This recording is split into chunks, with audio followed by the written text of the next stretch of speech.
Hello दोस्तों। तो आज की इस वीडियो में हम धर्मराज जी महाराज की कहानी सुनेंगे। पुराने समय की बात है। किसी गांव में एक बुढ़िया रहती थी। वह बहुत ही नियम धर्म उपवास रखा करती थी। एक दिन भगवान के घर से यमदूत लेने आ गए तो वो उनके साथ चल पड़ी। चलते चलते एक गहरी नदी आई तो यमदूत बोले कि माते, तुमने कोई दान किया हुआ है या नहीं। बुढ़िया ने उनकी बात सुनकर मन में श्रद्धा से गाय का ध्यान किया और वह उनके सामने आ गई। बुढ़िया इस गाय की पूंछ पकड़कर नदी पार कर गई। वही यमदूतों के साथ फिर आगे बढ़ी तो काले कुत्ते आ गए। यमदूत बोले कि माते, कुत्तों को दान किया था। बुढ़िया ने मन में कुत्तों का ध्यान किया तो रास्ते से वे हट गए। अब बुढ़िया फिर से आगे बढ़ी तो रास्ते में उसके सिर पर कोए ने चोंच मारना चालू कर दिया। यमदूत बोले, माई, ब्राह्मण की बेटी के सिर पर तेल लगाया था। बुढ़िया ने ब्राह्मण की बेटी का ध्यान किया तो कोओं ने चोंच मारना बंद कर दिया। कुछ आगे बढ़े, बुढ़िया के सिर पर कांटे चुभने लगे तो यमदूत फिर से बोले, माई, किसी को खड़ाऊ दान किया था। बुढ़िया ने ध्यान किया तो खड़ाऊ उनके पैरों में आ गए। बुढ़िया फिर आगे बढ़ी।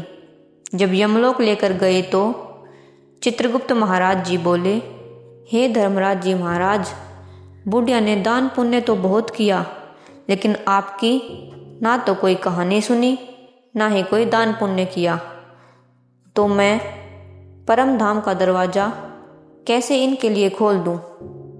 सारी बात सुनने के बाद बुढ़िया ने कहा, आप मुझे 7 दिन के लिए धरती पर भेज दीजिए। मैं धर्मराज जी महाराज का व्रत रखूंगी, उद्यापन करूंगी और वापस आ जाऊंगी। तो माई वापस धरती पर अपने गांव आ जाती है। तो गांव आने पर उसे सब भूतनी समझकर अपना दरवाज़ा बंद कर लेते हैं। तब वह अपने घर जाती है तो उसके बेटे ने भी दरवाज़ा बंद कर लिया। बुढ़िया ने कहा, मैं भूतनी नहीं हूँ, मैं तो धर्मराज जी की आज्ञा से वापस धरती पर 7 दिन के लिए आई हूँ।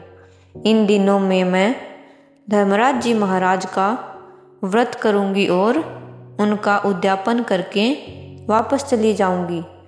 बुढ़िया की बात से आश्वस्त होकर बेटे बहू ने उसके लिए पूजा सामग्री का इंतजाम कर दिया।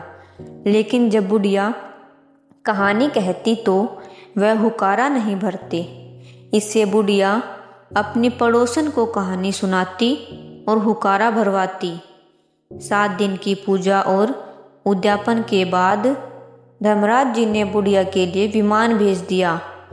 स्वर्ग का विमान देखकर उसके बेटे बहू के साथ गांव वाले स्वर्ग जाने को तैयार हो जाते हैं। बुढ़िया उन्हें कहती है, तुम लोग कहाँ तैयार हो रहे हो?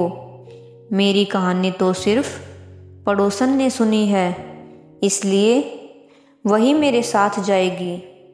सारे गांव वाले बुढ़िया से धर्मराज जी की कहानी का आग्रह करते हैं। तब बुढ़िया उन्हें धर्मराज जी की कहानी सुनाती है।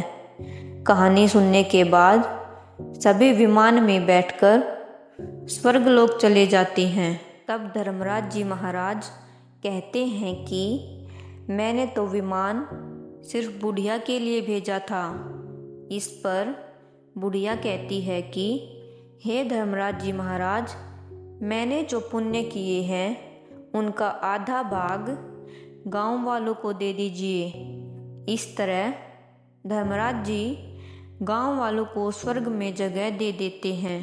धर्मराज जी महाराज जैसे आपने बुढ़िया के गांव वालों को स्वर्ग में जगह दी, ये कहानी सुनकर हमें भी स्वर्ग में जगह देना और कहानी कहने और सुनने वालों को भी स्वर्ग में जगह देना और सभी को सुख शांति प्रदान करना। जय हो धर्मराज महाराज।